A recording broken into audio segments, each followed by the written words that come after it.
Queda entonces el último de los participantes, el honorable, sí, dice, Marco Teruggi, de Argentina, argentino-venezolano, porque ya él está aquí adoptado, es que va a hablar sobre el nuevo mapa del continente y la zona del no debate. Bueno, ¿qué tal? Buenos días. Muchas gracias por la invitación. Muy contento de que se haya organizado la actividad. La verdad que ha sido un año movido, un 2019 particularmente complejo. Así que yo vengo a traer algunas dudas que tengo. En base a haber estado acá en Venezuela todo este año, que fue un año muy complejo, ¿no? Porque se puso en marcha la conformación de un gobierno paralelo, y por los pasos recientes que estuve en Ecuador y Bolivia, en el levantamiento indígena que hubo en el mes de octubre y recientemente en el golpe de Estado. Entonces, un poco partiendo de esos diferentes escenarios, plantear algunas cosas. Y ahí, como bien dice el título de la ponencia, me parece que sería interesante charlar sobre lo que García Linera dice de una forma muy gráfica, ¿no? Él dice que hay una piedra y hay un vaso. Y entonces, cuando se arroja la piedra, ese vaso se rompe. Entonces, ese vaso hay que hacerlo sólido. Ese vaso somos nosotros, los procesos populares, progresistas. Y me parece que tenemos muchas veces más capacidad, comodidad para hablar sobre la piedra, para hablar sobre la estrategia del enemigo, sobre Estados Unidos, sobre las derechas, que para reflexionar sobre qué tipo de proceso estamos construyendo y qué estamos haciendo bien y qué nos está faltando. Y esa situación a veces nos aparece de forma muy frontal, ¿no? Digo, lo que pasó en Bolivia un poco me parece que tiene que ver con eso. Pero entonces empezar por el mapa, por la piedra, por lo que está haciendo el adversario y o enemigo. Yo creo que enemigo. Y un poco pensar el pronóstico que teníamos a principio de año acerca de cuál iba a ser ese mapa. Ese mapa, si iba bien la situación, nos iba a dar un gobierno progresista en México, Cuba como gran espacio articulador, Venezuela y Argentina con una retoma progresista, con Bolivia y Uruguay. Ese era el mapa que pensábamos que íbamos a tener a fin de año. Ese mapa no quedó así. Ese mapa quedó México, quedó Argentina, rodeado absolutamente de gobiernos de derecha y no de cualquier derecha, y quedó el eje Venezuela-Cuba. Y en el resto de los países una rearticulación de la derecha, y una derecha que me parece tuvo dos tiempos muy parecidos. Un tiempo de cómo hacer frente a los levantamientos contra el neoliberalismo y un tiempo de cómo hacer frente a los procesos populares, Venezuela y Bolivia. Y si uno ve las respuestas, se parece mucho la forma en la cual la derecha respondió en Ecuador, en Chile y en Colombia, a la forma en la cual la derecha se articuló en Bolivia y en Venezuela. Entonces, evidentemente hay un conjunto de herramientas y de respuestas que están coordinadas. Y esa coordinación, evidentemente, tiene un arquitecto mayor que está en Estados Unidos. Entonces, si uno ve el mapa de las respuestas a los levantamientos neoliberales, se va a encontrar con tres respuestas centrales en las herramientas que utilizaron. Una primera respuesta que creo que tiene que llamarnos a una reflexión es la militarización del conflicto. O sea, ante la protesta social hubo una reaparición de los militares como respuesta de las clases dominantes. Esto se vio en Ecuador, se militarizó la calle, se vio en Chile, que me parece que fue el caso más emblemático por lo que representa simbólicamente un regreso de los militares en las calles de Chile, y se vio en Colombia. En los tres casos hay un reingreso de los militares. Tal vez el caso que más podamos debatir en fineza ahí es Colombia, por la situación particular de cómo se articula el entramado represivo. Pero de conjunto reaparecen las fuerzas militares como garantes del orden en el cono sur, en la zona sur del continente. Ese primer punto me parece que hay que tenerlo, porque acá no hay una casualidad de que las fotos sean las mismas en los tres países. En segundo lugar, una respuesta que sería predecible, que tiene que ver con intentar dividir y intentar generar diálogos para aplacar, ¿no? Esto tuvo respuestas diferentes en Ecuador, en Chile y en Colombia. Me parece que más que por la habilidad o no de las clases dominantes y los gobiernos, que no es lo mismo el gobierno que quien sostiene al gobierno, por quienes estaba, digamos, conduciendo o no conduciendo las protestas sociales. O sea, es muy clara la diferencia. En el caso de Ecuador, y ahora vamos a debatir eso, donde hay un instrumento social como la CONAIE, que, digamos, conducía el conflicto y que era un interlocutor con el cual el gobierno podía llegar a un acuerdo y ese acuerdo desmovilizaba, que la situación de Chile o la situación de Colombia. Ahora, en los tres casos la situación es la misma. Un intento de sentar a algunos actores en la mesa para desmovilizar. Y por último, una narrativa calcada, que es decir que hay una injerencia venezolana, cubana en todos los procesos. Y esto no es menor, digamos, que sea además una voz oficial, no es una cuestión meramente comunicacional de los medios. Lo dijo el gobierno de Ecuador, de Colombia, de Chile, bueno, en el caso de Bolivia con el golpe de Estado. Pero digo, esta dimensión de Venezuela junto con Cuba como un gran operador desestabilizador de las democracias en el Cono Sur y en toda América Latina es particularmente llamativo, a la altura a la cual está tomando forma esa construcción. Evidentemente tributa al proceso de asfixia y preparación del escenario para Venezuela. Pero entonces sobre eso fueron, digamos, trabajando. Y me parece que ahí entonces tenemos que leer la capacidad que tuvieron para hacer frente a estos levantamientos.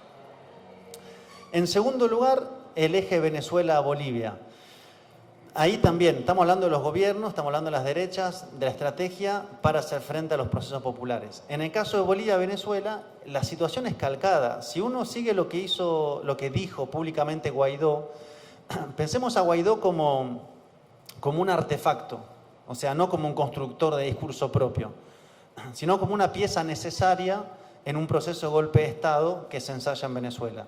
Si uno ve lo que dijo Guaidó desde enero hasta la fecha, que es cese de la usurpación, gobierno de transición, elecciones libres, es lo que hicieron en Bolivia. De hecho, son exactamente los 3 pasos que han aplicado en Bolivia. Es más, si uno ve cómo se llega a lo que ellos llaman el cese de la usurpación, que es el derrocamiento, utilizaron herramientas muy parecidas.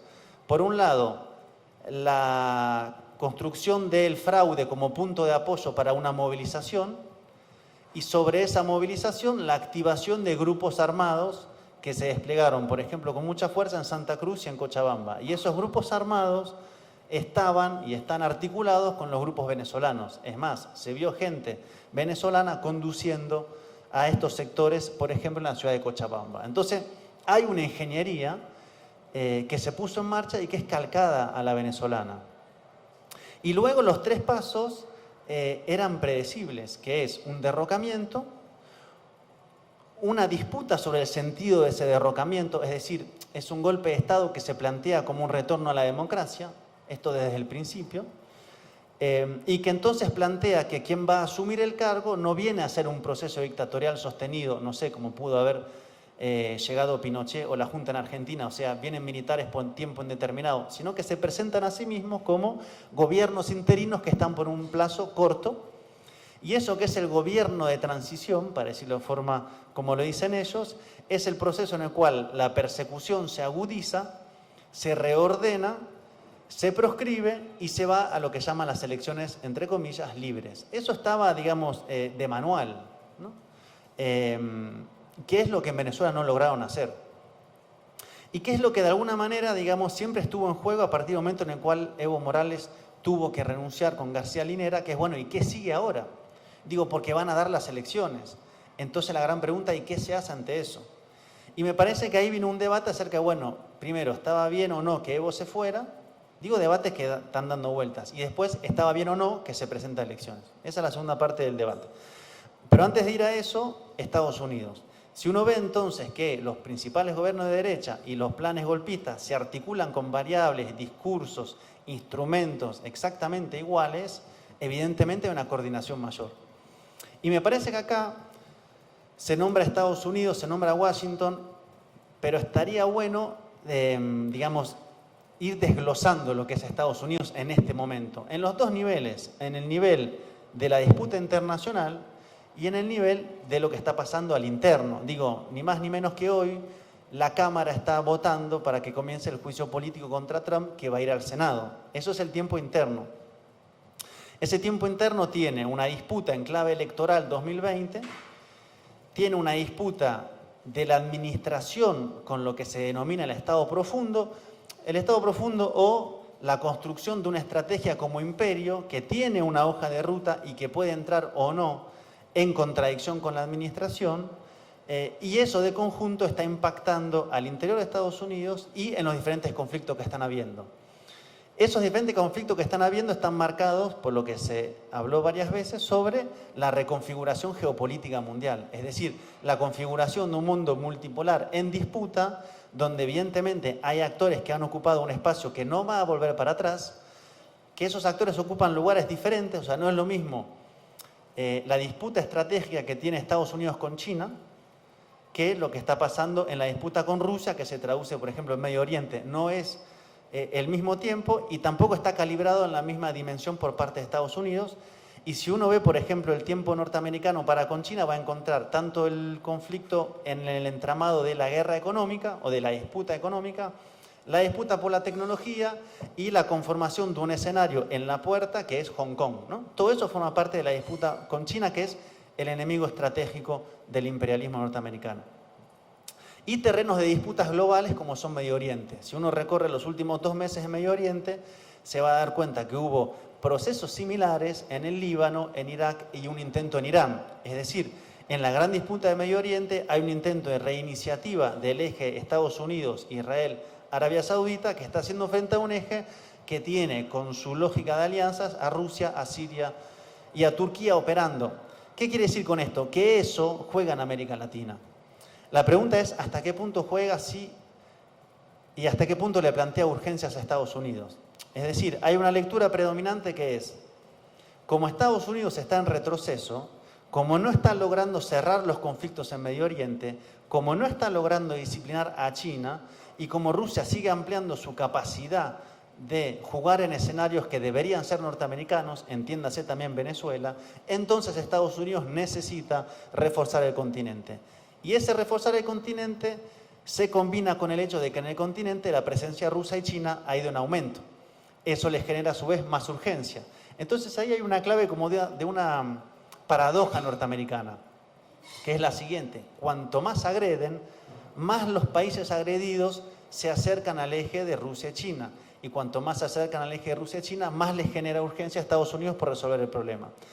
Entonces eso está jugando en América Latina, evidentemente, y eso nos demanda siempre una actualización del escenario. Hasta qué punto están teniendo o no resultados en Medio Oriente, hasta qué punto necesitan o no con urgencia y con qué urgencias la resolución en América Latina. Y cuando digo urgencias, digo, una cosa es la urgencia del el Estado profundo norteamericano y otra cosa es la urgencia de una administración en campaña electoral. No es lo mismo. Y esto se vio, por ejemplo, en el caso de Bolivia. Me parece que ahí había un tema interesante, porque si uno veía el caso Bolivia en el tiempo del reordenamiento continental, cumple un rol central.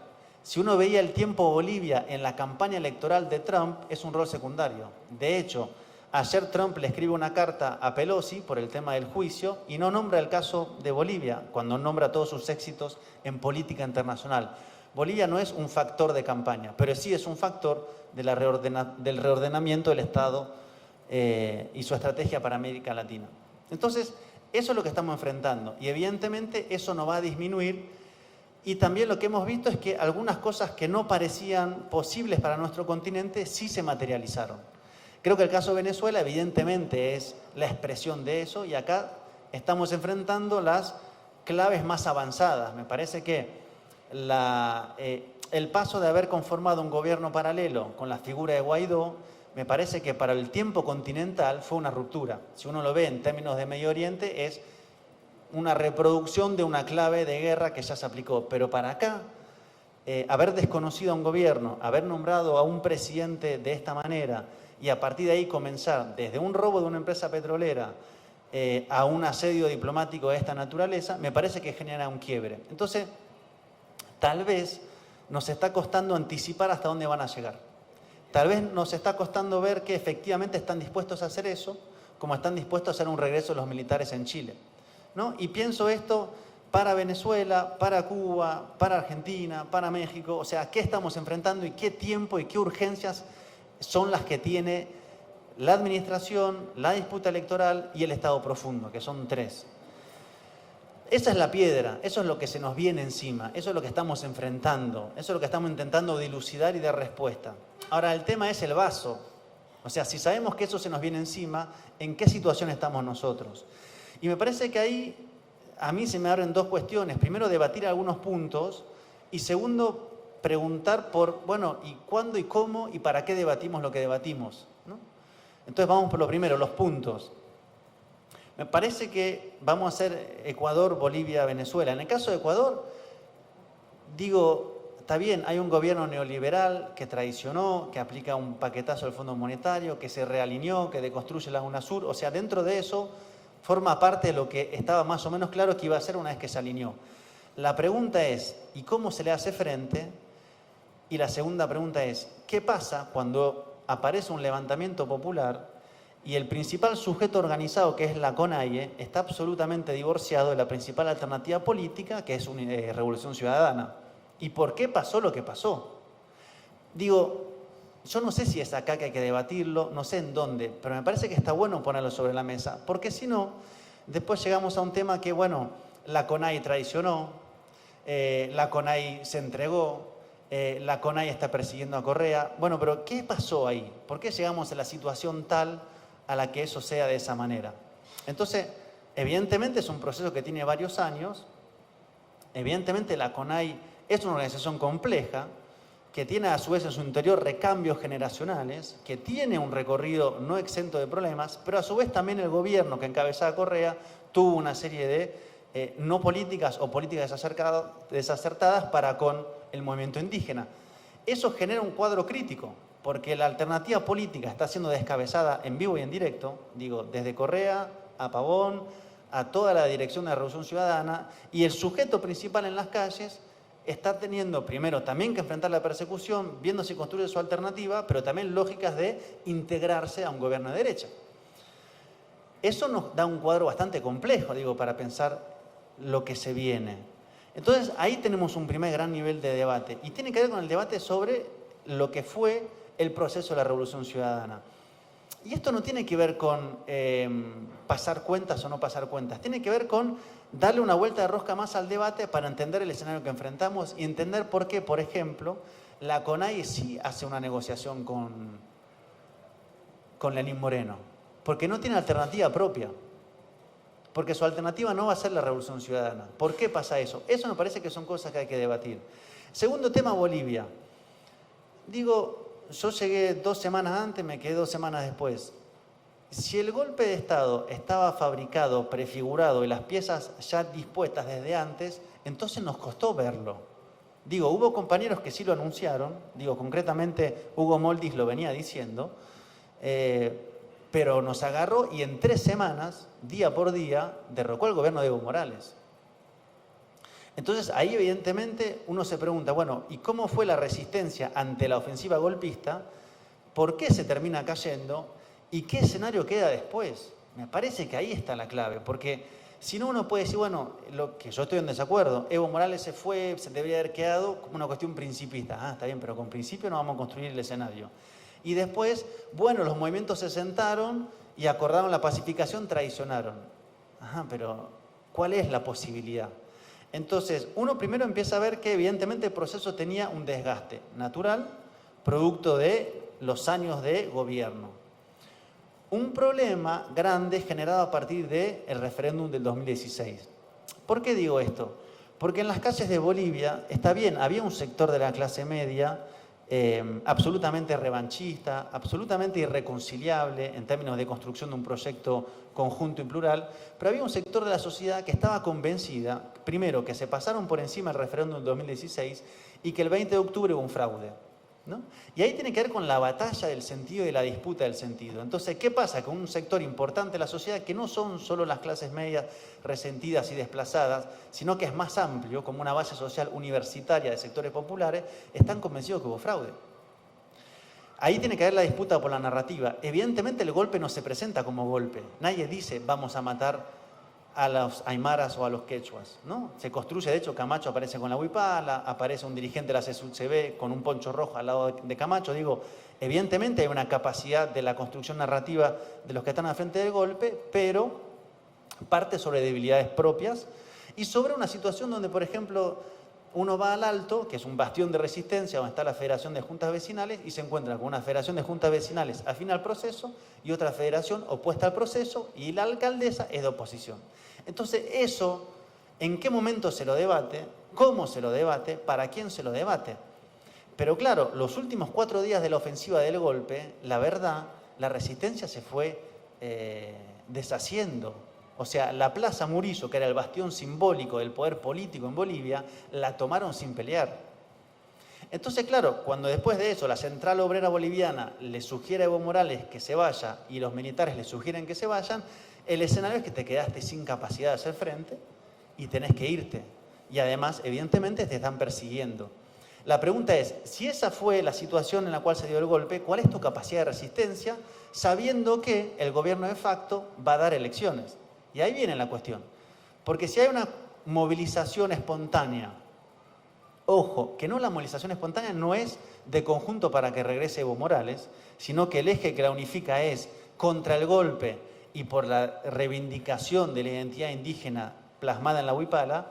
¿Qué podés hacer? Está bien, se levanta el Alto, se levanta Cochabamba, 1 muerto, 2 muertos, una masacre, 2 masacres. ¿Y cuál es la estrategia? ¿Y qué es lo que estamos planteando? Digo, ¿y qué estás planteando si el gobierno de facto te dice vamos a elecciones? ¿Vas o no vas? Y si no vas, ¿qué pasa? La van a hacer igual. ¿Y tenés capacidad de sacarlo a través de una acción de calle? Difícilmente, teniendo en contra la protección norteamericana de una forma evidente, la de la OEA, o sea, la caja de resonancia de Estados Unidos, la de los militares, la de la policía, la de los servicios, más los traidores. Si todo eso de conjunto lo tenés en contra, ¿tenés capacidad de sacar a Áñez por la fuerza? Yo creo que no. ¿Podés ir a elecciones? ¿Te queda otra? Entonces ese debate sobre la correlación de fuerzas reales que tenés te pone el tema mucho más crítico que había que irse o quedarse, no había que pacificar o no. Porque de hecho todos los movimientos se sientan. La Bartolina, los Cocaleros, la CSUCB, el Alto, ¿por qué se sientan? Y hay un debate también sobre la dirigencia. Entonces, mi gran pregunta es, primero, estos debates que son los de ahora y que tienen que ver con fortalecer el vaso para que cuando la piedra llegue no se rompa, ¿cuándo y cómo los damos? Y esto también se aplica a Venezuela. Es decir, todo lo que estaba planteando el compañero, el Estado, el doble Estado, el Estado heredado, el Estado nuevo que construye una nueva democracia, ¿en qué situación está? ¿Está, no está? ¿Avanza, no avanza? ¿Retrocedió? ¿Se mantiene? ¿Lo podemos debatir? ¿En la utilización del petróleo? ¿Lo podemos debatir? ¿Qué estamos haciendo con la economía? ¿Lo podemos debatir? ¿Vamos hacia un proceso de no tenemos más remedio que ante el bloqueo apelar a los capitales internacionales y darles condiciones para que vengan porque es la única forma de reactivar los motores o no? Ahora, el tema es que eso estaría bueno en algún momento, que no sé cuál es, ver cómo se expresa. Y la pregunta está claro, repito, es ¿y a quién le hablamos? Porque evidentemente lo que digamos puede ser utilizado por el enemigo, pero evidentemente hay una tensión entre la lógica de defensa ante el asedio y la necesidad de debatir algunos puntos. Porque si solo nos centramos en la defensa ante el asedio, logramos construir una lógica fuerte de resistencia a eso, pero nos cuesta convencer a las otras personas, que ese es el punto del millón. ¿Cómo convencemos a las otras personas? Y yo creo que ahí a veces cuando uno abre algunos debates, siempre marcando desde dónde está parado, ayuda a convencer. Y esto se une con la última cuestión, que es ¿y cómo decimos las cosas? O sea, ¿a través de qué vehículos, de qué medios, de qué instrumentos? Este seminario es un espacio, los medios, las redes, el espacio de los videos, o sea, tenemos que lograr traducir todo un acumulado teórico a muchas veces lenguajes muy veloces, consumidos en masas por las sociedades, que nos cuestan un poco. Es decir, sabemos cómo jugar en esta cancha, sabemos cómo presentar, sabemos cómo hablar y explicar de forma extensa y detallada, nos cuesta a veces la traducción de eso en lo que se está hablando cotidianamente y en la forma en la cual se consumen los mensajes. Entonces, creo que de conjunto eso tiene que ver con la ponencia. El mapa de la situación, caracterizar el momento del enemigo, caracterizar la fragilidad de los vasos ver cuándo los debatimos, cómo los debatimos, para qué los debatimos y por último, cómo eso lo traducimos para una política que logre reconvencer a quienes dudan, por ejemplo, de que Venezuela haya que defenderlo, porque en el fondo está eso. ¿Cómo hacemos para que en este eje actual que tenemos, donde está México y Argentina rearticulando el Grupo de Puebla, Venezuela no quede por fuera con Cuba? Porque no, Venezuela, bueno, mejor nos quedamos un poquito a la distancia. Está bien, reconocemos al gobierno, pero tampoco vamos a acercarnos mucho porque eso nos va a hacer quedar mal. ¿Cuál es la lectura que hay ahí sobre lo que está pasando en Venezuela? Bueno, más o menos con eso